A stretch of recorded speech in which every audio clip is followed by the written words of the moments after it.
10 لاکھ کی گاڑی خرید لی تو حج کا حکم۔ میرے پاس 10 لاکھ روپے تھے مگر میں نے گاڑی خرید لی، کیا حج فرض ہو گیا یا نہیں؟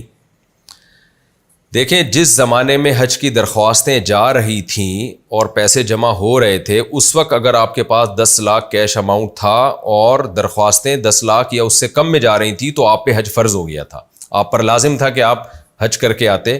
تو پھر اگر آپ گاڑی بعد میں آپ نے خرید بھی لی تو حج فرض ہو گیا، وہ اب ساقط نہیں ہوگا۔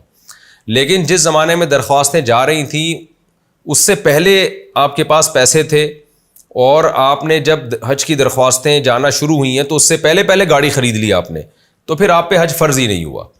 تو جب فرض ہی نہیں ہوا تو پھر وہ کیونکہ ایک استعمال کی چیز آپ نے خرید لی ہے اس سے، تو اب وہ حج آپ پہ فرض نہیں ہوا۔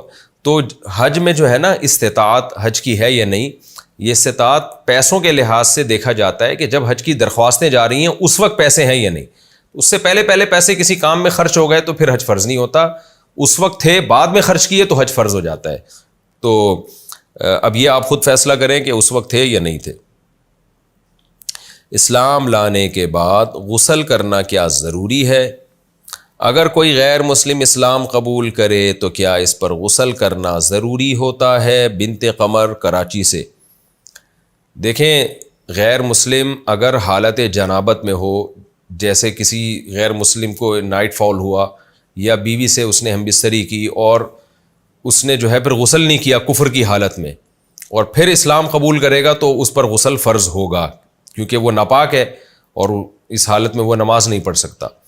لیکن اگر اس نے غسل کر لیا تھا، غیر مسلم نے کفر کی حالت میں ہی کر لیا تھا، تو پھر اس پہ غسل فرض نہیں تھا۔ اب وہ اسلام قبول کرتا ہے تو غسل کرنا اس پر فرض نہیں ہے لیکن سنت ہے، کیونکہ نبی صلی اللہ علیہ وسلم نے غیر مسلم کو غسل کا حکم دیا ہے، یعنی سنت کے درجے میں ہے، مستحب کے درجے میں۔ تو افضل یہی ہے کہ جب کوئی غیر مسلم اسلام قبول کرتا ہے تو وہ مکمل غسل کر لے، یہ افضل ہے۔ اور اگر وہ حالت جنابت میں ہے تو پھر تو فرض ہے غسل۔ ہندو کو تعویذ دینا اور اجرت لینا، کیا قرآن کی آیت کے ذریعے کسی ہندو کو تعویذ دینا اور اجرت لینا جائز ہے؟ شمس الاسلام بنگلہ دیش سے۔ جائز ہے، لیکن یہ کہ یہ پھر وہی بات ہے کہ تعویذوں کا کام کوئی شریعت میں اتنا پسندیدہ کام نہیں ہے، اور دوسرا یہ تعویذ والے بیوقوف بہت بناتے ہیں۔ تو اگر کسی نے ہندو کو الو بنا کے تعویذ دیا ہے تو پھر تو اجرت لینا حرام ہے، جیسے کہ عام طور پر روحانی علاج والے الو ہی بنا رہے ہوتے ہیں کہ یہ تعویذ یوں کر دے گا یوں کر دے گا، حالانکہ ان کو کچھ بھی نہیں پتہ ہوتا کہ کچھ کرے گا بھی کہ نہیں کرے گا۔ تو ویسے ہی ہندو کو اگر کسی نے دے دیا اور کہا کہ بھائی قرآن کی آیت ہے تو اللہ کی رحمت سے امید ہے کہ اس کی برکت سے تمہاری بیماری ٹھیک ہو جائے گی، اتنی بات کرے تو اور اس کے پیسے لے لے تو ٹھیک ہے، اس سے زیادہ مبالغہ آرائی نہ کرے جیسے کہ روحانی علاج والے پھینک رہے ہوتے ہیں لمبی لمبی۔